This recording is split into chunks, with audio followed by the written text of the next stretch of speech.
2019 সাল। একটা অদ্ভুত দর্শন লোক কিছু বিশেষ বিশেষ জায়গায় নাকি আচমকাই দেখা যায় তাকে।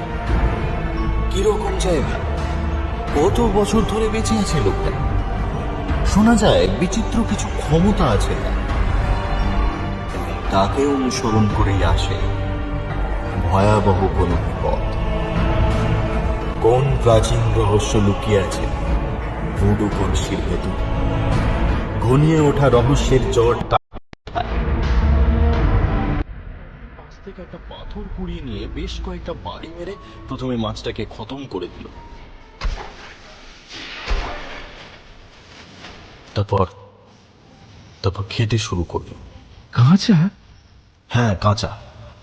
সেই দেখে আমি আর দাঁড়াইনি, এক দৌড়ে ফিরে এসেছিলাম বাড়ি। তারপর যে কদিন আর মামার বাড়িতে ছিলাম, বাড়ির বাইরে পাই রাখি। বহু বছর আমি মামার বাড়িতে এলেও ওই ডোবাটার দিকে যেতাম না, এত ভয় পেয়েছিলাম। সে ভয় কাটাতে অনেক সময় লেগেছিল আমার। সিন্ধুদা আবার থামলো। তারপর আমার ভেবাচাকা খাওয়া মুখের ওপর একবার চোখ বলিয়ে নিয়ে শুরু করলো। ভাগ্যিস ভয় কাটাতে সময় লেগেছিল, এই ঘটনাটা অনেক বড় হওয়ার পরেও প্রায় স্পষ্ট মনে ছিল আমার। কে বলতে পারে, হয়তো অকাল্টের ব্যাপারে আমার উৎসাহের সেটাই ছিল অন্যতম কারণ। সিন্ধুদা এবার প্রসঙ্গ বদলালো। বছর 10 আগের কথা। আমি তখন ভুডু নিয়ে উৎসাহী। ভুডু জানো তো? আমি আমতা আমতা করে বললাম, হ্যাঁ, ওই ওই পুতুলের গায়ে সূচ ফুটিয়ে। ঠিকই বলেছ, ভুডু বলতে বেশিরভাগ মানুষ সেটাই বোঝেন। আসলে ভুডু শব্দটা এসেছে ভোডুন থেকে।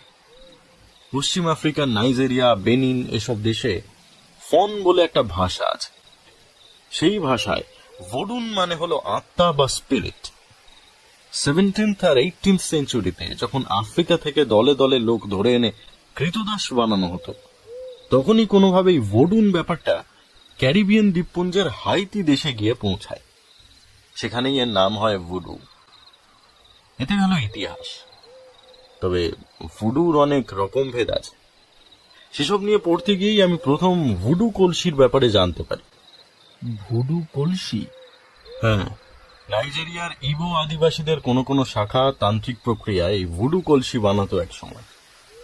বলা হয় ইবোদের ওঝা বা বোকোরা কোনো মৃত মানুষের আত্মাকে একটা পোড়া মাটির কলসির মধ্যে কয়েদ করে রাখতে জানত। এভাবে কলসি বন্ধ হয়ে সেই আত্মা থেকে যেত বহু বছর, যতদিন না সে কোনো মৃত শরীর পায় দখল করার জন্য। যত সব আজগুবি কথা, এসব আর হয় নাকি? আমি আর হাসি চাপতে পারলাম না। সিন্ধুদা কথাটা গায়ে মাখলো না, বলল, কিন্তু কোনো বোকোর আত্মাকে কলসিতে কয়েদ করলে হতো বিপদ। সেই আত্মা খুবই শক্তিশালী। সে জীবন্ত শরীরকেও দখল করার ক্ষমতা রাখে। সে মানুষকে ঘুমের মধ্যে দেখা দিতে পারে, বেশ কিছু অলৌকিক কাণ্ড কারখানাও করতে পারে কলসিটা ভেঙে ফেলার জন্য। আর কলসি ভেঙে গেলেই সে সামনে যাকে পায় তার শরীরে ঢুকে আশ্রয় নেয়। সেই মানুষের তখন প্রচুর অলৌকিক ক্ষমতা তৈরি হয়, তবে শরীরটা তার আর নিয়ন্ত্রণাধীন থাকে না, সেটা তখন সেই আত্মার কবজায় থাকে। এই ধরনের শক্তিশালী আত্মার কলসি ইবরা খুব সাবধানে একটা মন্ত্রপুত কাঠের বাক্সের মধ্যে পুরে ভালো করে ডালা আটকে মাটিতে পুঁতে রাখে। কানাডিয়ান মিউজিয়াম অফ হিস্ট্রিতে এরকম একটা বাক্স দেখেছিলাম একবার। সাধারণ কাঠের বাক্স, কিন্তু তার ডালাটা। এইবার আমি নড়ে চড়ে বসলাম। মানে ঠিক যেমনটা ওই ডোবার পাড়ে বসা লোকটার কাছে ছিল। এক্স্যাক্টলি। সিন্ধুদার চোখ উজ্জ্বল হয়ে উঠল। খুব সম্ভবত লোকটা কোনোভাবে ওই বাক্সে থাকা কলসি থেকে ওই আত্মাকে মুক্ত করে ফেলেছিল। তারপর ভুডু কলসির আত্মা ওর শরীরটাকে দখল করে নিয়েছে। কামন সিন্ধুদা, এটা 2019 সাল। হ্যাঁ, অবিশ্বাস করতে চাইলে করতেই পারো। এরকম আর একটা গল্প বলি। হাইতিতে মাঝখানে খুব হইচই পড়ে গিয়েছিল। তারা যেন কবর থেকে তাজা মরা সরিয়ে ফেলেছে। সবাই মোটামুটি নিশ্চিত যে এগুলো বডি পার্ট স্মাগলারদের কাজ, কিন্তু অকাল্ট নিয়ে কাজ করা কিছু লোকের মত ছিল ভিন্ন। তারা বলেছিল এ কাজ হাইতির একটা সিক্রেট সোসাইটির। তাদের নামটাকে ফ্রেঞ্চ থেকে বাংলা করলে দাঁড়ায় মৃতের উপাসক। এখানে আমি সিন্ধুদাকে থামিয়ে দিয়ে বললাম, যাদের নামই মৃতের উপাসক তাদের তো উপাসনার জন্য মৃতদেহ লাগবেই, আর সেই মৃতদেহ তো কেউ এমনি এমনি দেবে না, কবর খুঁড়েই চুরি করতে হবে। এতে অবাক হওয়ার কি আছে? ব্যাপারটা এত সহজ নয়। অনেকের মতে এই সিক্রেট সোসাইটি সেই মরা দিয়ে শুধু উপাসনাই করছে না, একটা একটা সৈন্য দল বানাচ্ছে। মৃতদের নিয়ে সৈন্য দল? এসো না, তুমি হয়তো বিশ্বাস করো না, কিন্তু যারা বিশ্বাস করে তারা ভয়ে একদম কাঁটা হয়ে আছে। তারা মনে করে এই মৃতের উপাসক দলে ভুডু বিদ্যায় পারদর্শী বেশ কিছু বোকো আছে। তারা ভুডু কলসির ভেতরে কয়েদ থাকা আত্মাকে কবর খুঁড়ে তুলে আনা সেই মৃতদেহের মধ্যে ঢুকিয়ে দিয়ে মৃতদের আবার জাগিয়ে তুলছেন। এই বেঁচে ওঠা মৃতদেহগুলোর কোনো নিজস্ব চিন্তা ভাবনা নেই, এরা অনেকটা জম্বির মতো, কিন্তু আজ্ঞাবহ। বুকো যা বলবে তাই করবে এরা। আমি আর থাকতে পারলাম না, বললাম, আরে কি সব বলছো? এসব কি বিশ্বাস করা সম্ভব বলো তো? সম্ভব নয় বলেই তো অনেকে অবিশ্বাস করেন। কেউ কেউ মনে করেন এই বোকোরা আসলে ঠকবাজ, মরা মানুষ বাঁচানো স্রেফ ফালতু কথা।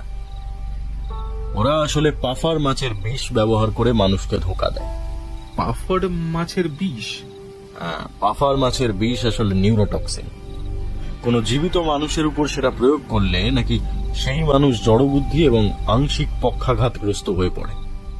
তখন তার আচার আচরণ অনেকটা ওই জম্বিদের মতোই হয়ে যায়। হ্যাঁ, এইটা কিছুটা বিশ্বাসযোগ্য। আমিও আগে সেটাই মনে করতাম, কিন্তু ইবোদের ভাষা নিয়ে কিছুটা ঘাটাঘাটি করার পর আমি একেবারে চমকে গেলাম। সিন্ধুদা স্থির দৃষ্টিতে আমাকে দেখতে দেখতে বলল, ওই লোকটা পুকুর পাড়ে বসে কি বলছিল মনে আছে? হ্যাঁ হ্যাঁ, আজু আজু আজু আজু এরকমই কিছু একটা। ইবোদের ভাষায় আজু মানে মাছ। এবার আমার মুখ দিয়ে একটা বিস্ময় সূচক শব্দ বেরিয়ে এলো। হ্যাঁ, সিন্ধুদা বলল, এবার বলো তো, উত্তর 24 পরগনা গ্রামে বসে একটা লোক নাইজেরিয়ার আদিবাসীদের ভাষা শিখলো কি করে? নাইজেরিয়ান ভুডু বাক্সের ডালাই বাসে পেল কোথায়? আমি চুপ করে রইলাম। এই পুরো ব্যাপারটা নিয়ে আমি পরে অনেক ভেবেছি।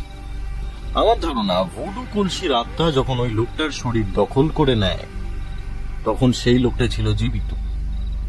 সেজন্যই ওর আচার আচরণ ঠিক জম্বির মতো নয়। ওর খিদে পায়, ও কথা বলতে পারে, ও নিজেকে লুকিয়ে রাখতে পারে। তার মানে ওকে কিন্তু একেবারে জড়বুদ্ধি বলা যাবে না। আবার ভেবে দেখো, এত বছর ধরে লোকটা ভারতের প্রান্তে প্রান্তে ঘুরে বেড়াচ্ছে, দেখতে একই রকম আছে, অথচ জরা ওকে গ্রাস করেই।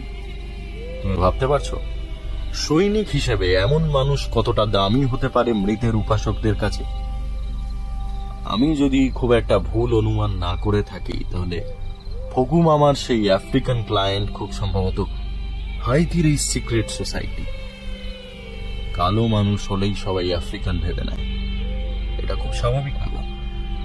সিন্ধুদার কাছে এর আগেও অনেক ভূতের গল্প শুনেছি, কিন্তু সেগুলো গল্পই। সেই গল্প নিয়ে মজা করলে সিন্ধুদা কিছু মনে করে না, হাসে।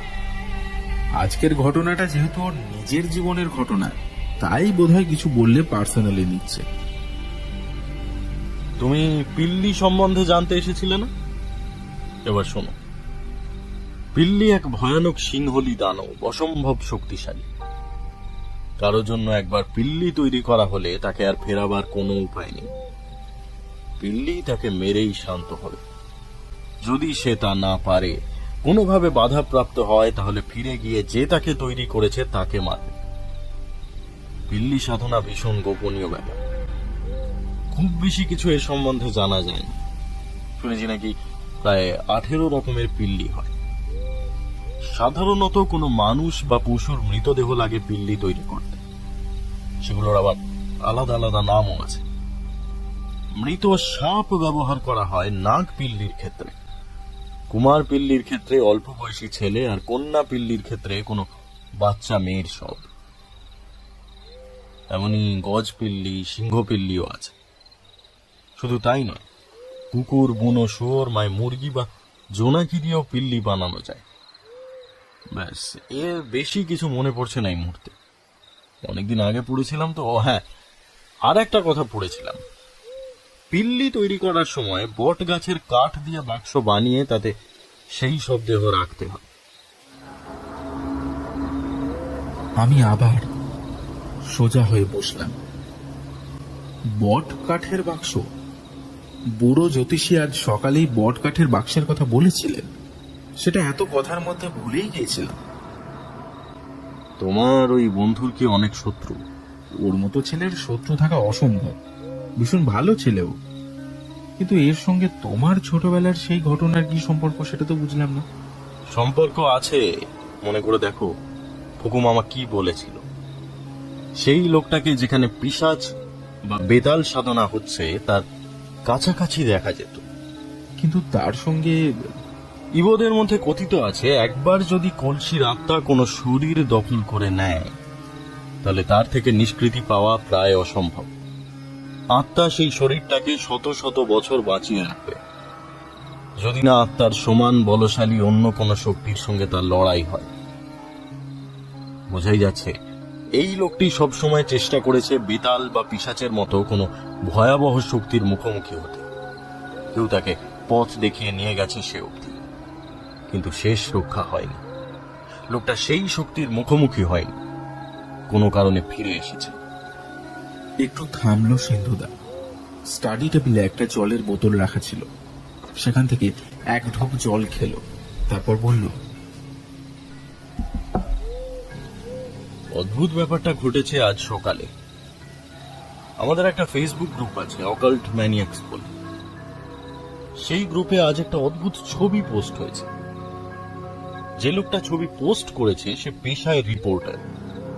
অজয় নদীর চর থেকে বেআইনিভাবে বালি তোলা হয় জানো তো। ওই লোকটা তার ছবি তুলতে গিয়েছিল, তখনই সে একটা অদ্ভুত লোককে দেখে।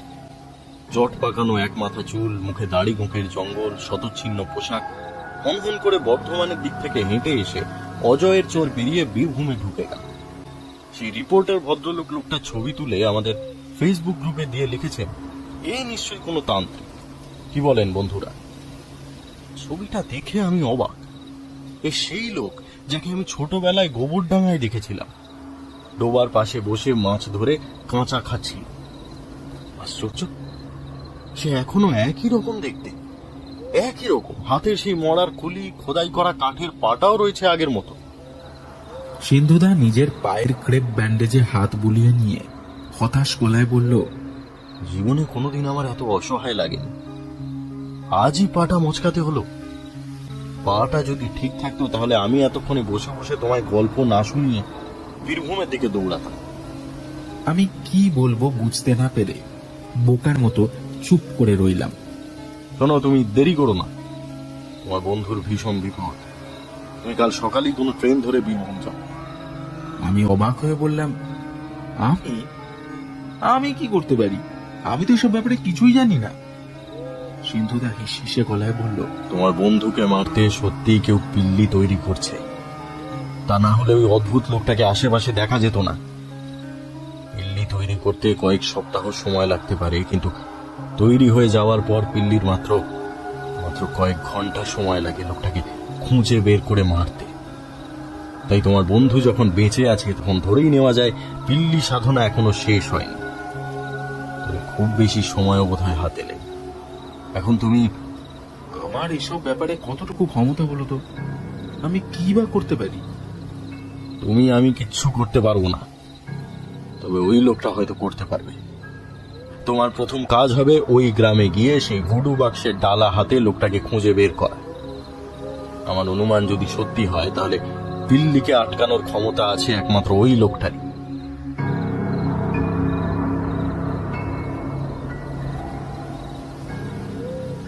কথায় কথায় বেশ রাত্রি হয়েছে। আমি হতবাকের মতো উঠে পড়লাম চেয়ার ছেড়ে।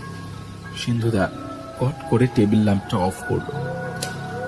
তোমার বন্ধুকে আজ রাত্রিটা কোনো শক্তপোক্ত দরজাওয়ালা ঘরে শুতে বলো। পাহারায় কাউকে বসাতে পারে, তাতে অবশ্য কিছু লাভ হবে না বলেই মনে হয়। শুনেছি পিল্লি নাকি তার আর তার শিকারের মাঝে যে বা যারা বাধা হিসেবে আসে তাদের সবাইকেই নির্মম ভাবে হত্যা করে। স্বীকারোক্তি পৌঁছাল। আমি ঘর ছেড়ে বেরিয়ে এলাম। সিন্ধুদার টেবিল ল্যাম্প জ্বলতে নিভতে থাকলো কট কট করে।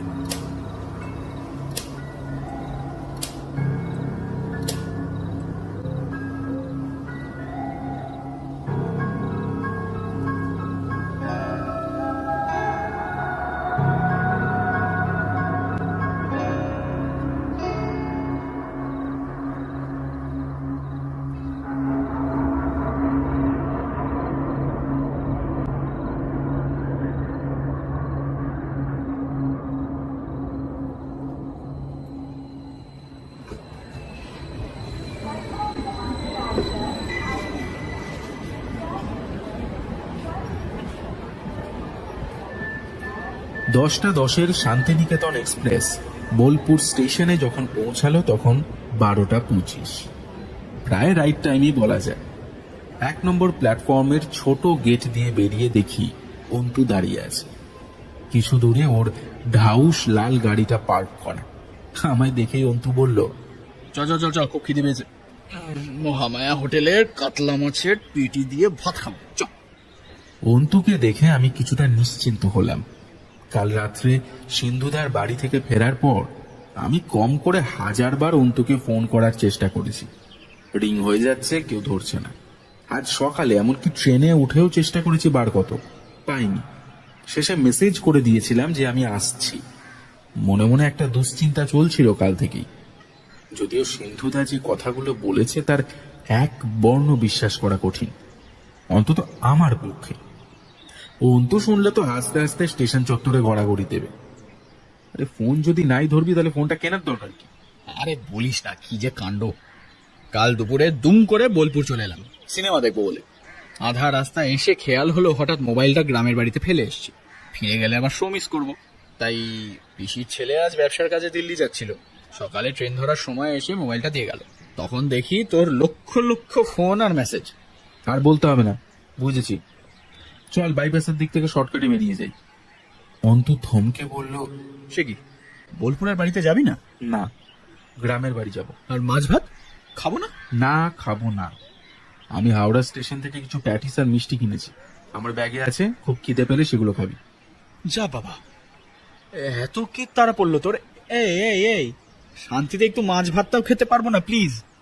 আমি উত্তর না দিয়ে বললাম, সুন্দরীকে খুঁজে পেলি?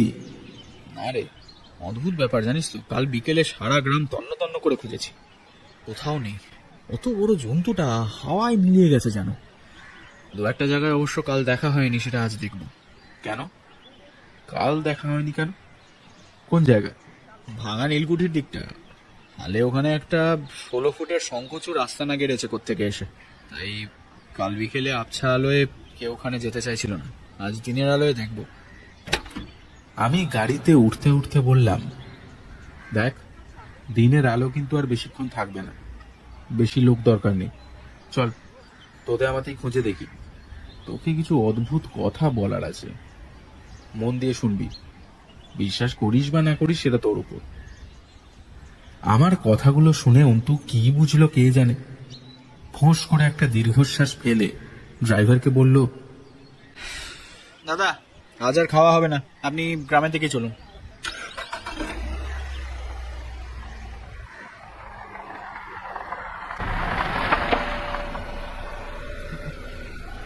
গ্রামের এক প্রান্তে একটা জঙ্গলে জায়গা। গাছের ফাঁকে ফাঁকে ভাঙা কুঠিটা দেখা যাচ্ছে রাক্ষসের দাঁতের শাড়ির মতো। সেদিকে তাকিয়েই অন্তু জিজ্ঞেস করলো, ডেভিড আরেস্কাইনের নাম শুনেছিস কখনো? না তো। আমার উত্তরে অন্তু খুব খুশি হলো। এতক্ষণে এমন কিছু একটা পাওয়া গেছে জানি আমাকে বেশ একটু জ্ঞান দেওয়া যাবে। 18 শতাব্দীর শেষ দিকে বীরভূমের প্রথম রেসিডেন্ট হয়ে আসেন জন চিপ বলে এক সাহেব। বোলপুরের পাশেই সুরুলের বিশাল ডাঙায় নীল চাষ শুরু করেন। এই আরেস্কাইন ছিলেন তারই সহযোগী। চিপ সাহেব আরেস্কাইনের কাজে খুশি হয়ে তাকে বোলপুরের কাছেই দারুন্দা গ্রামে কিছু জমি কিনে দেন। উদ্যমী আরেস্কাইন এরপর ব্যবসা আরো বাড়াতে থাকেন। ইলাম বাজারে একটা নীলকুঠি তৈরি করে ব্যবসা আরম্ভ করেন। অজয় নদীর পাড়ে তখন প্রচুর কুল আর খয়ের গাছ পাওয়া যেত, আর সেই গাছ থেকে পাওয়া যেত লাক্ষা। আইসকাইন তখন নীলের পাশাপাশি লাক্ষা আর গালার ব্যবসাও শুরু করলেন। তখন তিনি ইলামবাজারের আশেপাশে আরো কয়েকটা কুঠিও বানিয়ে ফেলেছিলেন। এই কুঠিটাও খুব সম্ভবত তিনিই বানিয়েছিলেন। আমাদের গ্রামের নাম খয়ডাং। বুঝতেই পারছিস কেন এই নাম। আমার পূর্বপুরুষরা শুনেছি এই আইসকাইনের সঙ্গে ব্যবসা করেই বেশ বড় লোক হয়েছিলেন। এই কুঠির ভেতর কখনো ঢুকেছিস? পাগল, সাপের আড্ডা ওটা, বললাম না। তার উপর তো আবার একটা 16 ফুটের শঙ্খচূড়ের গল্প শুনছি। 16 ফুটের সাপ মানে বুঝতে পারছিস, কণাটাই হয়তো তোর আমার মাথার সমান হাইটে থাকবে। ছবল দিলে না হাসপাতালে নিয়ে যাওয়ার সময় পাবো না, তার আগেই। অন্তু হালকা একটা শীষ দিয়ে হাত ঘুরিয়ে আকাশ দেখালো। আমাদের দুজনের হাতেই শক্তপোক্ত গাছের ডাল। জঙ্গলে ঢোকার আগে আমরা ভেঙে নিয়েছি, ওগুলো দিয়ে ঝোপ সরিয়ে সাবধানে এগোচ্ছি। বাড়িটার বেশ কাছাকাছি চলে এসেছি। এমন সময় আমার কাঁধ খামছে ধরে অন্তু বলল, তুই কি বাড়িটায় ঢুকবি নাকি? কেন, তুই ঢুকবি না? কি লাভ ঢুকে? সুন্দরী এখানে নেই। কি করে বুঝলি? সুন্দরী ভাল্লুক হলেও মানুষজন খুব ভালোবাসে এবং মানুষের কাছে কাছেই থাকতে চাই। ও যদি এখানে থাকতো তাহলে এতক্ষণ আমাদের গলার আওয়াজ পেয়ে বেরিয়ে আসতো। তাহলে সে কোথায় গেল? মানে সেটাই তো আমিও বুঝতে পারছি না রে ভাই। অত বড় একটা ভাল্লুক 2 সপ্তাহ ধরে কোথায় লুকিয়ে যেতে পারে? আরে খাবার দাবারও তো খেতে হবে তাকে, তাই না? অন্তু হতাশ গলায় বলল, আমার কি মনে হয় জানিস, সুন্দরী এই তল্লাটেই আর নেই। সে নদী পেরিয়ে দূরে কোথাও চলে গেছে। আমি আর তাকে খুঁজে পাবো না। তবুও চল না, বাড়ির ভেতরটা একবার খুঁজে দেখি। আমি বাড়িটার দিকে এগোতে এগোতে বললাম। অন্তু দাঁড়িয়ে পড়ে ভুরু কুঁচকে বলল, ব্যাপারটা কি বলতো? আমার ভাল্লুকের জন্য এত দরদ কেন তোর? কিছু লুকোচ্ছিস নাকি? আমি থমকালাম। গাড়িতে আস্তে আস্তে পিল্লি সম্পর্কে যা যা শুনেছিলাম সেগুলো সবটাই প্রায় বলেছি অন্তুকে। অর্ধেক রাস্তা অন্তু মন দিয়ে শুনলো, আর বাকি অর্ধেক রাস্তা সেই নিয়ে হা হা হো হো করতে করতে এলো। আমি তাই আর সেই পাগলাটে লোকটার ব্যাপারে আর কিছু বলতে চাইনি, কিন্তু এবার আর না বললেই নয়। দেখ, আমি একটা অদ্ভুত লোককে খুঁজছি। মাথায় জট পাকানো চুল, ঘন দাড়ি গোঁফ, ছেঁড়া জামা কাপড়। লোকটা এই চত্বরেই কোথাও আছে। ওকে খুঁজে বের করতে হবে। কেন, কি কারণ, সেসব আমি তোকে পরে বলবো। আপাতত একটা কথাই জেনে রাখ, পিল্লির সঙ্গে লড়ার ক্ষমতা শুধু ওই লোকটারই আছে। আমি এক নিঃশ্বাসে কথাগুলো বলে অন্তুর দিকে তাকালাম। এসব শুনে অন্তু এবার তার রাক্ষসে হাসিটা হাসবে, যে হাসির আওয়াজে জঙ্গল কেঁপে উঠবে, শঙ্খচূড় সাপের পিলে চমকে যাবে। কিন্তু তা হলো না।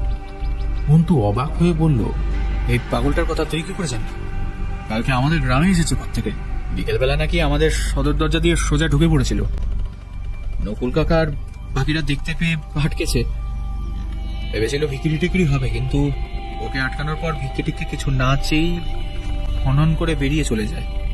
আর সকালেও নাকি আমাদের বাড়ির চারপাশে ঘুরঘুর করছিল, ভেতরে ঢোকেনি। নকুল কাকা বলছিল হাতে নাকি একটা লতা পাতা আঁকা কাঠের পাঁটা।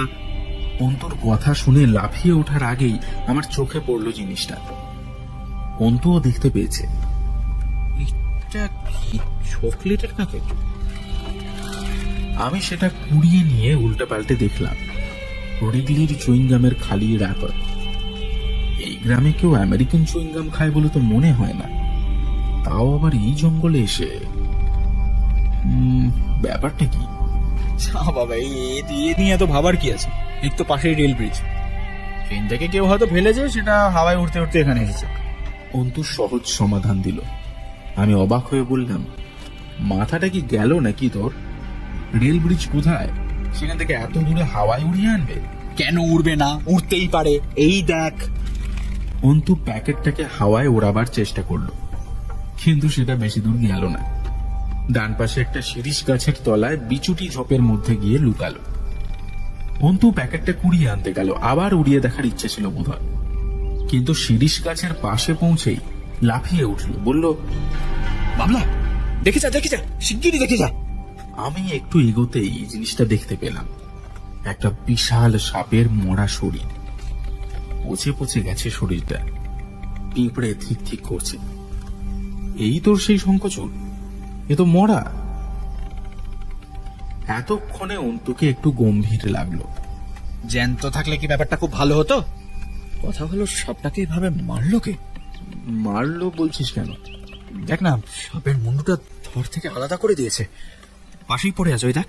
বেজির কাজ কি? বেজি এভাবে একটা এত বড় সাপের মুন্ডু আলাদা করে দিতে পারে, এটা তো মনে হয় না ভাই।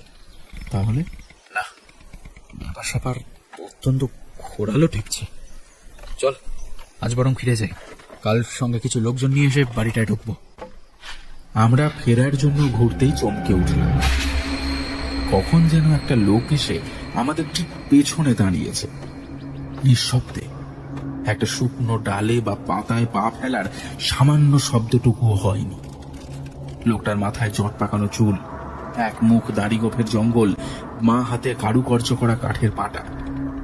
কিন্তু তার দৃষ্টি খুব ভয়ঙ্কর নয়, বরং কেমন যেন দিশে হারা, যেন কি একটা বলতে চায় সেটা মনে করতে পারছি না। কথা হাতড়াচ্ছে ভেতরে ভেতরে। আমায় দেখলই না, অন্তুর দিকে এগিয়ে গিয়ে কি যেন বিড়বিড় করে বলল। আমরা তার এক বর্ণ বুঝতে পারলাম না। অন্তু কিছু একটা বলতে যাচ্ছিল, কিন্তু তার আগেই 4-5টা লোক বেরিয়ে এলো ভাঙা বাড়িটা থেকে। একজন তীব্র বেগে তাড়া করলো পাগলটাকে। বাকিরা আমাকে আর অন্তুকে নিমেষের মধ্যে একটা অদ্ভুত টেপ জাতীয় জিনিস দিয়ে পেঁচিয়ে বেঁধে ফেলল। আমরা কোন শব্দটুকু করে উঠতে পারলাম না। এরপর আমাদের অবলীলায় কাঁধে চাপিয়ে নিয়ে চলল ভাঙা কুঠির দিকে।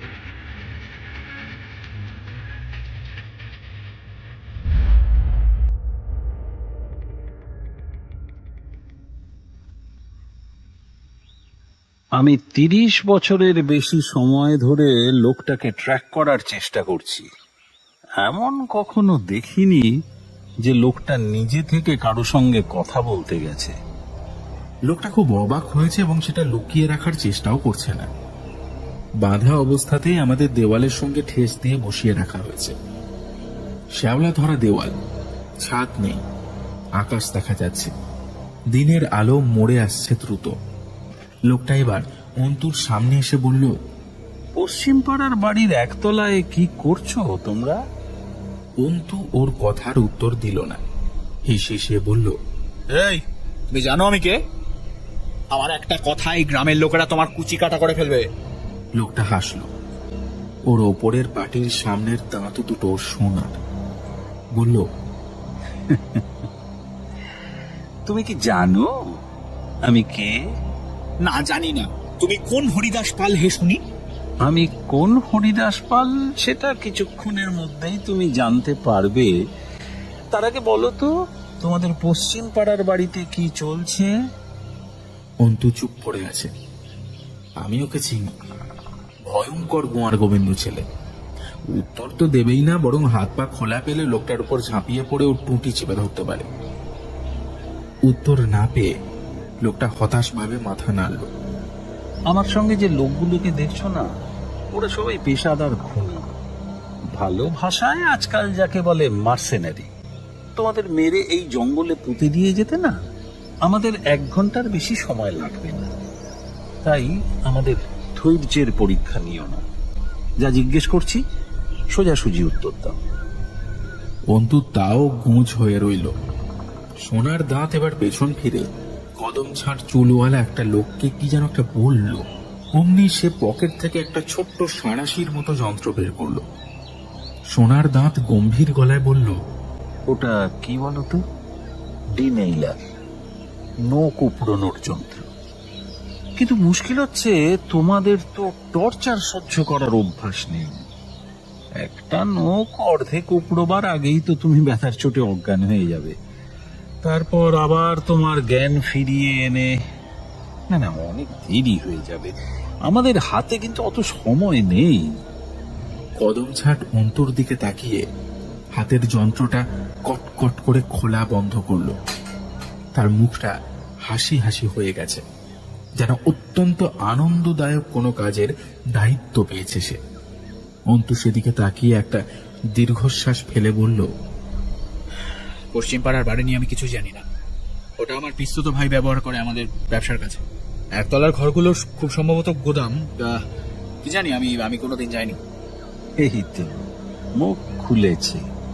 আশ্চর্য ব্যাপার, আমি দেখেছি প্রাণের ভয়ের চেয়ে ব্যথার ভয় মানুষের বেশি হয়। কেন কে জানে? সে হাত দিয়ে কিছু একটা ইশারা করলো। কদম ছাট বেজার মুখ করে সাঁড়াশির মতো যন্ত্রটা আবার পকেটে ঢুকিয়ে নিল। তোমার ভাই কোথায়? সে দিল্লি গেছে আজই। আমি তাকে স্টেশনে পৌঁছে দিয়ে এসেছি। তুমি বোকার ভান করছো না, তুমি আসলে সত্যি বোকা। এবার আমি বুঝতে পেরেছি। অন্তু অবাক হয়ে তাকিয়ে রইল। তোমার ভাই ও বাড়ির একতলায় গোপনে কিছু করাচ্ছে, হয়তো কোনো তান্ত্রিক উপাচার, তোমায় না জানিয়ে।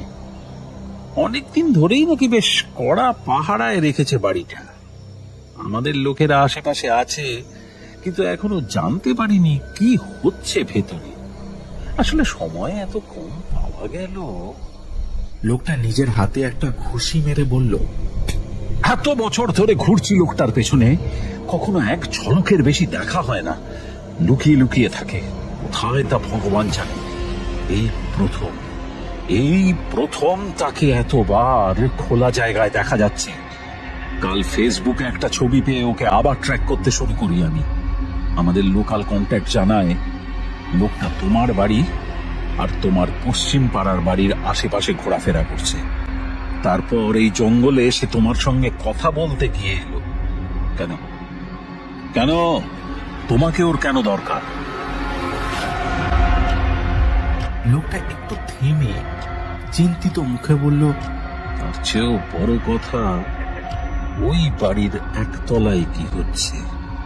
এই পাগলটাকে, ওকে ধরার জন্য তোমরা এইরকম ব্যস্ত কেন? ও কোনো সাধারণ পাগল নয়, ওর কিছু অলৌকিক ক্ষমতা আছে। আমাদের হিসেব বলছে ওর বয়স 100-রও বেশি হতে পারে। আমি ওকে 30 বছর ধরে ট্র্যাক করছি। আমার মাথার সব চুল সাদা হয়ে গেছে, মুখের চামড়া কুঁচকে গেছে, অথচ এই লোকটা বছরের পর বছর একই রকম আছে। কিছু লোক মনে করে ওর ভেতরে নাকি কোনো আত্মা ঢুকে বসে আছে, সেজন্যই ওর এত শক্তি। তারা এই পাগলটাকে ধরার জন্য বহু বছর ধরে বহু টাকা খরচ করে চলেছে, কিন্তু প্রতিবারই। এমন সময় একটা লোক হাঁপাতে হাঁপাতে ফিরে এলো। এই লোকটাই এতক্ষণে তাড়া করে গিয়েছিল পাগলটাকে, এতক্ষণে ফিরল। সোনার দাঁত বলল, কি ব্যাপার, ধরতে পারলে না? না, লোকটা ভাঙা ভাঙা হিন্দিতে বলল, ও মানুষ না, অত জোরে কোনো মানুষ ছুটতে পারে না। সোনার দাঁত নিজের মনেই বিড়বিড় করে বলে উঠল, অনেক বছর এই লুকোচুরি খেলা চলছে, আর না, এবার আমি এর একটা শেষ দেখতে চাই। সে আমাদের দিকে ফিরে বলল, এবার একটা চান্স নিতে হবে। এই ছেলে দুটোকে আমরা টোপ হিসেবে ব্যবহার করব। এদের মুখ বাঁধো ভালো করে, আর একটু অন্ধকার হলে এদেরকে নদীর বালিতে বসিয়ে রাখবো। ওই পাগল যদি আবার এর কাছাকাছি আসে। যে লোকটা হাঁপাচ্ছিল তার হাঁপানি খানিকটা কমেছে। সে বলল, স্যার, খোলা জায়গায় বসবেন। ওর দিকে এগোতে গেলেই তো আমাদের দূর থেকে দেখে ফেলবে। তখন কি আর ওকে ধরা যাবে? এবারই হয়তো আমার শেষ সুযোগ লোকটাকে ধরার। তাই কিছুটা আটঘাট বেঁধেই এসেছি। আসার সময় একটা ক্যাপচার গান এনেছি সঙ্গে। পার থেকে ওর ওপর ট্র্যাঙ্কুলাইজার ফায়ার করব। হাত পা অবশ হয়ে গেলে কেমন করে পালায় দেখা যাবে।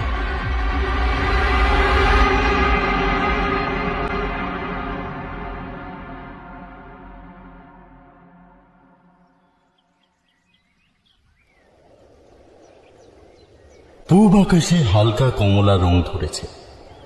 কিছুক্ষণের মধ্যেই সেই রং আস্তে আস্তে ছড়িয়ে পড়বে অজয় নদের জলে। একটা দুটো করে পাখির ঘুম ভাঙছে।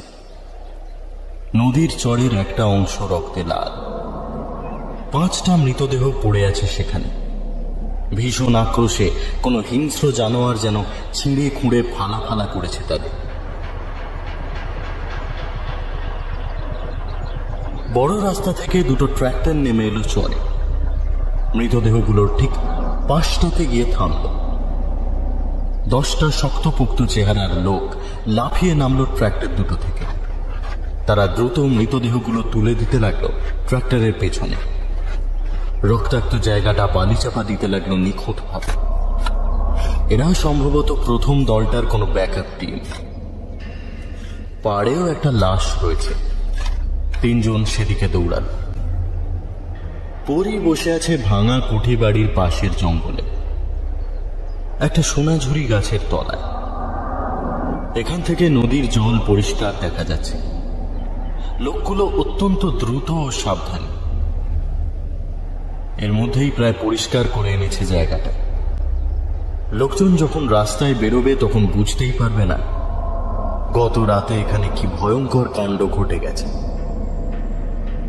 টেপ দিয়ে বাঁধা ছেলে দুটোকে তুলছে ওরা। তার মধ্যে একজনের উপরেই যেন সেই জানোয়ারের আক্রোশ ছিল সবচেয়ে বেশি। তার উপরে দাঁত নখের পরীক্ষা চলেছে মারাত্মক রকমের।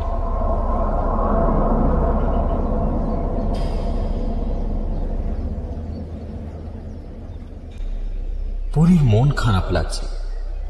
না, এবারেও মুক্তি মিলল না। আবার অপেক্ষা করতে হবে। কত বছর কে জানে। নদীর ওপর দিয়ে এক ঝাঁক বক উড়ে গেল, ঠিক যেন একটা উড়ন্ত মালা। পরী সেদিকে তাকিয়ে আপন মনেই বলল, কি সুন্দর, কি সুন্দর, কি সুন্দর। কথাটা বলে পরী নিজেই অবাক হল। বহু বছর সে নিজের সঙ্গে কোনো কথা বলেনি। বছরগুলো যেন স্বপ্নের ঘোরে কেটেছে। স্বপ্নে যেমন নিজেকে দেখা যায়, কিন্তু নিজের কাজকর্মের উপর কোনো নিয়ন্ত্রণ থাকে না, ঠিক তেমন। কাজ শেষ। ট্রাক্টর দুটো স্টার্ট নিল। ঢালু পাড় বেয়ে উঠে এলো রাস্তায়। সেখানে আরেকটা ট্রাক্টর দাঁড়িয়ে আছে। সেটা এসেছে পশ্চিম পাড়া থেকে। সেখানেও 2টো লাশ ছিল। ওরা সরিয়ে নিয়েছে। 3টে ট্রাক্টর একসঙ্গে গুশ করার দিকে এগিয়ে গেল। ইতিমধ্যে একটা লোক এসে বসেছে পরীর পাশে। প্রায় একই রকম দেখতে দুজনকে, শুধু ওই লোকটার কপালের বাঁদিকে একটা জোড়ুল রয়েছে। এই লোকটাকে পছন্দ করে পরী। যখনই সে আসে তখনই মেঘ কাটার মতো তার ভেতরের অন্য সত্তা কোথায় যেন মিলিয়ে যায়। পরী যেন একটা লম্বা ঘুম থেকে জেগে ওঠে। তখন এই লোকটা তাকে পথ দেখিয়ে বিভিন্ন জায়গায় নিয়ে যায়। এবারও তার দেখানো পথেই পরী এই গ্রামে এসেছে। লোকটা বলল, এবারেও পারলি না? না। আবার ঘুরে বেড়াবি? কতদিন? পরী উত্তর দেয় না। কাঠের পাটায় খোদাই করা খুলির উপর হাত বোলায় চুপচাপ। তোর ক্লান্ত লাগে না? পরী মাথা নাড়ল। লাগে, খুব ক্লান্ত লাগে তার। কথা বলতে গিয়ে যখন ভাষা খুঁজে পায় না তখন ক্লান্ত লাগে। গাছে বসা পাখিটার নাম যখন মনে পড়ে না তখন ক্লান্ত লাগে। অন্য সত্তাটা যখন তার চিন্তা ভাবনাকে মেঘের মতো ছেয়ে ফেলে তখন ক্লান্ত লাগে। এই সুযোগ হারাস না, ফিরে যা, দানবের সামনে দাঁড়া। এটাই তোর ভবিতব্য। আজ হোক বা আরো 100 বছর পরে তোকে এভাবেই মরতে হবে। কোনো না কোনো দানবের সামনে তোকে দাঁড়াতেই হবে। তোর এই শরীর ধ্বংস না হলে তোর আত্মারও মুক্তি নেই। এর আগেও সে চেষ্টা করেছে পরী। এই লোকটার দেখানো পথেই কখনো মরুভূমিতে, কখনো কোনো পাহাড়ি গ্রামে, আবার কখনো কোনো বিশাল বাওড়ের পাশে গিয়ে অপেক্ষা করেছে সে। কিন্তু প্রতিবারই ভয় পেয়ে পালিয়ে এসেছে। সে দেখেছে পিশাচ, বেতাল বা পিল্লির মুখোমুখি হলে কি ভয়ঙ্কর পরিণতি হতে পারে। এবারও সেই একই ব্যাপার। ছেলে দুটোকে যখন চরে বেঁধে রাখা হয়েছিল তখনও হয়তো ও বাঁচাতে পারত ওদের, কিন্তু পিল্লির সেই ভয়াবহ রূপ দেখে পরীর আর এগোবার সাহস হয়নি। পরী ফ্যাল করে তাকালো। লোকটা কখন যেন বলতে বলতে বালির চরে নেমে গেছে। সেখান থেকেই চিৎকার করে বলল, নিজের উপর বিশ্বাস রাখ পরি, তোর অনেক ক্ষমতা। তুই ইচ্ছে করলেই সময়কে সিঁড়ির মতো ব্যবহার করতে পারিস, নামতে পারিস। পরী শিউরে উঠে দেখল সকালের সেই দৃশ্য আবার ফিরে এসেছে। চরময় চাপ রক্ত, মৃতদেহ। আবার উঠতেও পারিস। লোকটার গলা এবার পেছন দিকে ভাঙা কুটির কাছ থেকে ভেসে এলো। পরী মুখ ফেরালো, কোথায় কি? লোকটা হাওয়ায় মিলিয়ে গেছে। সময়টাও যেন বদলে গেছে। এখন সকাল নয়, থমথমে দুপুর। কোথাও ঘুঘু ডেকে উঠল। আরে ও কি? কুটির সামনে একটা শিরীষ গাছের নিচে ওটা কি শুয়ে আছে? পরীখানিটা এগিয়ে গিয়ে দেখল একটা ভাল্লুক। নড়ছে না, চড়ছে না, মরে গেছে নাকি? পরে আরেকটু এগিয়ে ভালো করে দেখতে যাচ্ছিল, এমন সময় ভটভট করে একটা টেম্পো এসে থামলো জঙ্গলের সামনে।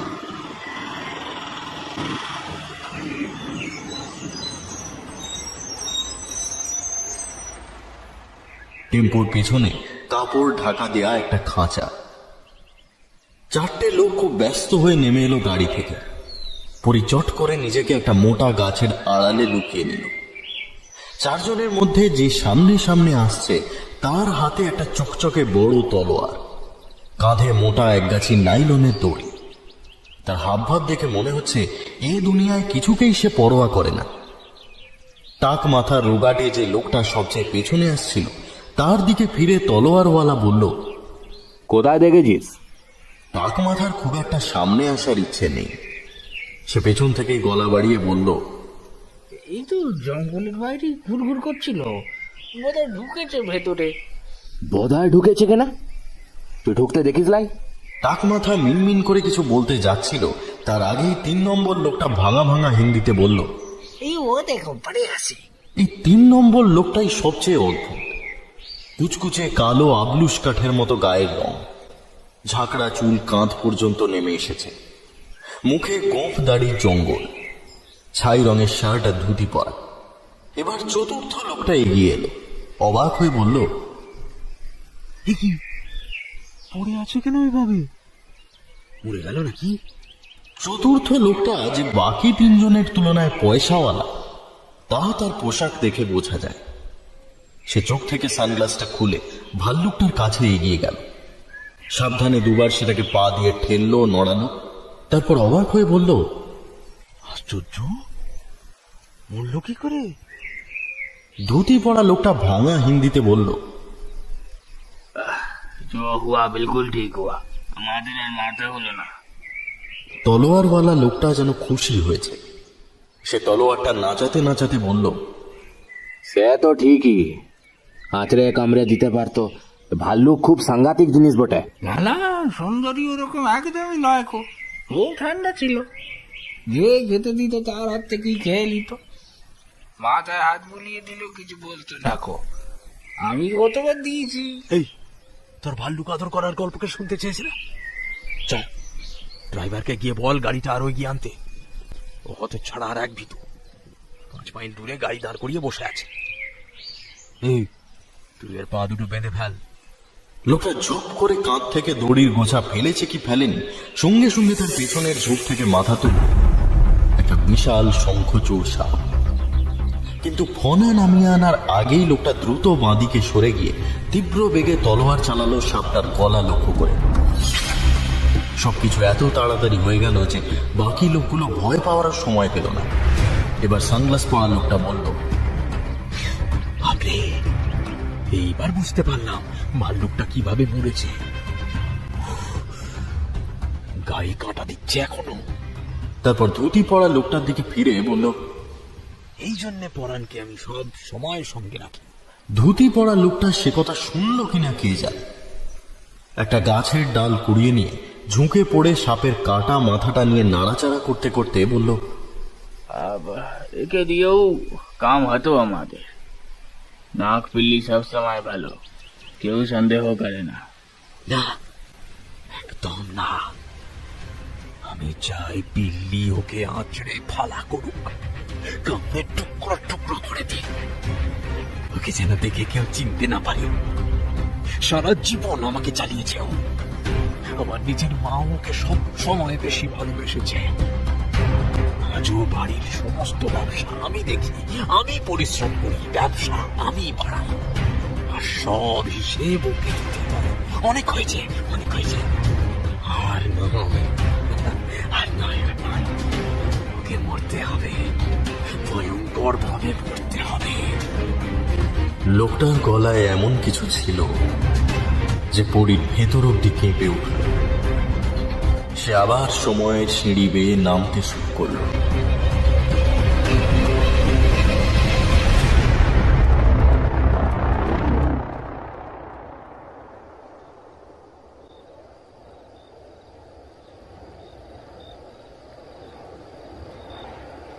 অন্তু মাঝে মাঝে গোঁ গোঁ শব্দ করে ঝটকা দিয়ে উঠছে। হয়তো ভাবছে জোরে ঝটকা দিতে পারলে টেপগুলো ছিঁড়ে ফেলা যাবে, কিন্তু টেপ ছিঁড়ছে না। অন্তু আবার ঝিমিয়ে পড়ছে। খুব বড় চাঁদ উঠেছে আজ। অজয়ের চর আলোয় ভেসে যাচ্ছে। অনেকটা দূরে 32 ফোকট রেল ব্রিজ। মাঝে মাঝে আমাদের চমকে দিয়ে ঝমঝম করে ট্রেন যাচ্ছে ব্রিজের ওপর দিয়ে। আমি আর অন্তু পিঠো পিছে বসে আছি বাঁধা অবস্থায়, হাত পিছমোড়া করে বাঁধা, পা দুটো জোড়া করে হাঁটু আর গোড়ালি টেপ দিয়ে আটকানো। সামান্য নড়াচড়া করার উপায় নেই। চিৎকার করতে গেলে গোঁ গোঁ শব্দ হচ্ছে শুধু। মুখে টেপ আটকে দিয়েছে এরা। সেটাকে কেমন করে যেন মাথার পেছন দিয়ে পেঁচিয়ে দিয়েছে। টেপটা খোলার সময় আঠার টানে মাথার পেছনের চুল উপড়ে আসবে। কথাটা ভাবতে আমার নিজেরই হাসি পেল। বাঁচবো কিনা তাই ঠিক নেই। এই অবস্থায় আবার চুলের চিন্তা করছি। আমি অসহায়ভাবে নদীর চরের দিকে তাকাচ্ছি মাঝে মাঝে। না, জনমানুষের টিকি নেই। গ্রামের লোকজন খুব তাড়াতাড়ি ঘুমিয়ে পড়ে। এত রাত্রে কেউ মরতে কেনই বা আসবে নদীর তীরে? আচমকা চাঁদের আলোটা মরা মরা হয়ে গেল। হালকা কুয়াশার চাদর ভেসে বেড়াতে লাগলো নদী খাতে। একটা হালকা ঘুম ঘুম শব্দ পাচ্ছি যেন। মেঘ ডাকছে। আমি মাথা তুলে আকাশে মেঘ খোঁজার চেষ্টা করলাম। না না না না, দিব্যি পরিষ্কার আকাশ। সোনার দাঁত আর অন্য দুজন চরে দাঁড়িয়ে কিছুক্ষণ ধরে কাউকে ফোন করার চেষ্টা করছে, পাচ্ছে না। কদমঝাট রয়েছে নদীর পাড়ে। কিছুক্ষণ আগে ক্যাপচার গানটা পজিশন করছিল, এখন গ্রামের দিকে নজর রেখে তাকিয়ে আছে। সেদিক থেকে কোনো আলো আসতে দেখলে সাবধান করে দেবে। সোনার দাঁত উত্তেজিত হয়ে বলল, ওদের বাড়ির ভেতর ঢোকার কি দরকার ছিল? আমি তো বাইরে থেকেই নজর রাখতে বলেছিলাম। বাকি দুজনের মধ্যে একজন খুব লম্বা। সে বলল, ওই ওই বাড়ির ভিতরে যারা পাহারা দিচ্ছিল তারা হঠাৎ বেরিয়ে ছুটতে শুরু করে, তাই কৌতূহল বশত ওরা ভিতরে ঢুকে দেখতে গিয়েছে কি ব্যাপার। সোনার দাঁত অবাক হয়ে বলল, আরে ভেতরে কি এমন ঘটছে যে ওরা ফোন ধরতে পারছে না? স্ট্রেঞ্জ। ওরা কি ধরা পড়লো কারোর হাতে? সে কি করে সম্ভব স্যার? ওই গ্রামের কারোর পক্ষে কি ওদের ধরে রাখা সম্ভব নাকি? হ্যাঁ, না তা নয়, সেই জন্যই তো আরো চিন্তা হচ্ছে। আরেকবার ট্রাই করো তো ফোনে, আরেকবার ট্রাই করো। লম্বা লোকটা ফোনে খুটখাট করতে শুরু করলো। চাঁদের আলো এখন আরো খয়াটে হয়ে আসছে। আমার পায়ের থেকে 15 হাত দূরে নদীর যে ক্ষীণ ধারা বয়ে গেছে তাতে কিছুক্ষণ আগেও থালার মতো চাঁদের প্রতিফলন ছিল, এখন আর নেই। আশ্চর্য, সেই জলের ধারাই আর নেই। আমি অবাক হয়ে চারপাশে তাকালাম। নদী খাত খটখটে শুকনো। কে যেন মন্ত্র বলে নদীর সব জল শুষে নিয়েছে। নদী খাত বরাবর শুধু ধোঁয়া ধোঁয়া কুয়াশা। দূরে পাহাড়ের মতো কিছু একটা দেখা গেল যেন। চোখের ভুল। অজয়ের নদী খাতে পাহাড় আসবে কোথা থেকে? এটা মনে হয় দীর্ঘক্ষণ হাত পা বাঁধা থাকার ফল। শরীরে রক্ত চলাচল স্বাভাবিক নেই, তাই হয়তো হ্যালুসিনেশন হচ্ছে। আবার সেই মেঘের ডাকের মতো ঘুমঘুমে শব্দটা হলো। এই আওয়াজ সোনার দাঁত আর তার লোকেরাও মনে হয় শুনেছে। ওরা অবাক হয়ে আকাশের দিকে তাকাল। এমন সময় পাড়ে দাঁড়ানো লোকটা দুবার টর্চ জ্বালালো, নেভালো। তার মানে খুব সম্ভবত এদিকে কেউ আসছে। সোনার দাঁত আর বাকি দুজন সঙ্গে সঙ্গে টান টান হয়ে উঠল। সোনার দাঁত পকেট থেকে বের করলো একটা ছোট্ট পিস্তল।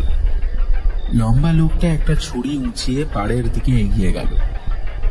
পাড়ের লোকটা এবার 3-4 বার টর্চ জ্বালানো নেভানো করলো, অর্থাৎ যে আসছিল সে নিশ্চয়ই খুব কাছে এসে পড়েছে।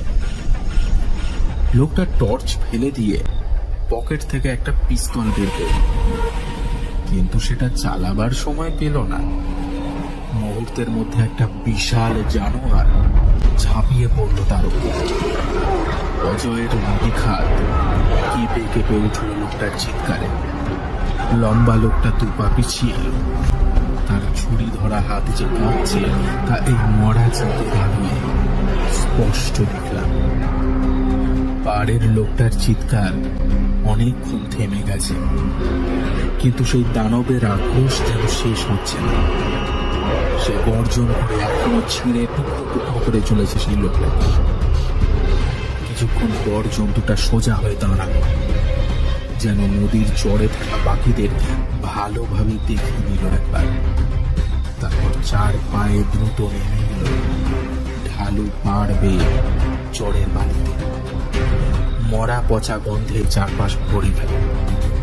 সোনার দাঁত আর তার সঙ্গীরা আতঙ্কে পিছিয়ে এলো। নিষ্প্রভ চাঁদের আলোয় অজয় নদের বালি ঢাকা নদী খাতে তাদের সামনে এসে দাঁড়িয়েছে এক বিশাল দেহী পূর্ণবয়স্ক কালো ভাল্লুক। তার কোটরে কোনো চোখ নেই। তার জায়গা দখল করেছে অসীম অন্ধকার। সেই অন্ধকারে অন্য কোনো জগতের জান্ত বাক্রোশ ছাড়া আর কিছু নেই। তার রক্ত মাখা দাঁতের শাড়ি থেকে ফোঁটা ফোঁটা লালা ঝরে পড়ছে জলের মাটিতে। শেষবারের মতো একটা ঝটকা দিয়ে বাঁধন ছিঁড়তে চেষ্টা করলো। রাত্রির জমাট বাঁধা নিস্তব্ধতা খান খান করে 2টো গুলি চালালো সোনার দা। প্রথমটা ফসকাল, দ্বিতীয়টায় ছিটকে গেল ভাল্লুকের মা কান। তৃতীয় গুলিটা করার সময় পেল না সে। তার আগে ঝাঁপিয়ে পড়ে তার গলা কামড়ে ধরল ভাল্লুক। আতঙ্কের চোখ সরিয়ে নিলাম। প্রাণে বাঁচতে হবে। শেষবারের মতো চেষ্টা করলাম উঠে দাঁড়াতে, কিন্তু পারলাম না। অন্তু সম্ভবত অজ্ঞান হয়ে গেছে। ওর শরীর অসম্ভব ভারী। নরম বালিতে পা হড়কে গেল। ঠিক হাত 10 দূরে গর্জন করে দাপিয়ে বেড়াচ্ছে সেই প্রেত পশু। ছিটকে ছিটকে উঠছে চরের বালি। ধারালো দাঁতের চাপে হাড় ভাঙার মট মট শব্দ হচ্ছে থেকে থেকে। আর সঙ্গে সঙ্গে মানুষের গলার আর্তনাদ। অসম লড়াই একসময় থামল। নিস্তব্ধ নদীর চরে কান পাতলে এখন শুধু গুম গুম গুম গুম মেঘ গর্জনের শব্দ। 3 নম্বর জন নিথর হতেই ভাল্লুকটা মুখ ফেরালো আমাদের দিকে। ওর মুখে লেগে থাকা রক্ত চাঁদের আলোয় চকচক করে উঠল। কিন্তু 2 পা এগিয়ে এসে হঠাৎ সে মুখ ফেরালো অন্যদিকে। নদী খাত বরাবর সেই গুম গুম শব্দটা দ্রুত এগিয়ে আসছে। আমি অবাক হয়ে দেখলাম দুপুরের সেই পাগলাটে লোকটা প্রবল বেগে ছুটে আসছে। তার 2 হাত দুপাশে ছড়ানো, আর সেই হাতেরই ইশারায় অনুগত বাহিনীর মতো তার পেছন পেছন ধেয়ে আসছে এক বিশাল জলরাশি, যেটাকে আমি কিছুক্ষণ আগে পাহাড় পেয়েছিলাম। একটা হাড় কাঁপানো গর্জন করে ঘুরে দাঁড়ানো ভাল্লুকটা। তারপর আমাদের ছেড়ে দৌড়ে গিয়ে ঝাঁপিয়ে পড়ল লোকটার ওপর। 2টো শরীর হাওয়ায় পাক খেয়ে আছড়ে পড়ল ভাল্লুক। মুহূর্তের মধ্যে হুড়মুড়িয়ে সেই বিশাল জলরাশি নেমে এলো তাদের উপর।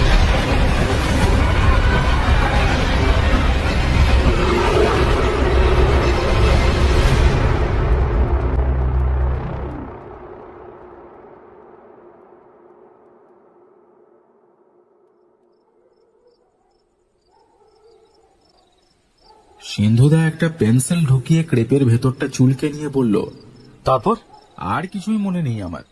যখন চোখ মেললাম তখন আমি অন্তুদের ঘরে বিছানায় শুয়ে। আমাদের নাকি গ্রামের লোকেরা নদীর চরে পড়ে থাকা অবস্থায় পেয়েছিল পরদিন সকালে। সেই লোকটা বা ভাল্লুক? না, কোনো খোঁজ নেই, এমনকি সেই সোনার দাঁতওয়ালা লোকটা আর তার সাঙ্গপাঙ্গদেরও কোনো হদিশ নেই। সবকিছু যেন বেমালুম সাফ হয়ে গেছে। একটু থেমে আমি বললাম, আচ্ছা তোমার কি মনে হয় সোনার দাঁতওয়ালা লোকটাই কি সেই ফকু মামা? কি করে বলি বলতো? সে কোন ছোটবেলায় তাকে শেষবার দেখেছিলাম পোলারয়েড ক্যামেরা হাতে। তবে তুমি যা বর্ণনা দিলে অস্বীকার করব না, সেটা অনেকটাই মিলে যায়। আমরা দুজনেই কিছুক্ষণ চুপচাপ বসে রইলাম। তারপর সিন্ধুদাই একসময় বলে উঠল, আর অন্তুর পিস্তুত ভাই, তার কি হলো? সেও নিখোঁজ। সেই দিল্লি যাবার ট্রেন থেকেই নাকি সে অদ্ভুতভাবে ভ্যানিশ হয়ে গেছে। তবে ট্রেন লাইন থেকে কিছু দূরে ঝুমড়ি তেলাইয়ার কাছে জঙ্গলের মধ্যে একটা অজ্ঞাত পরিচয় ডেড বডি পাওয়া গেছে। কোনো হিংস্র জন্তুর আক্রমণে ক্ষত বিক্ষত একেবারে। মুখটুক চেনা যাচ্ছে না। তার ছেঁড়া খোড়া পোশাকের সঙ্গে নাকি অন্তুর ভাইয়ের পোশাকের বিষ মিয়ে। অন্তু গেছে শনাক্ত করে। এটাও অনুমান করেছিল।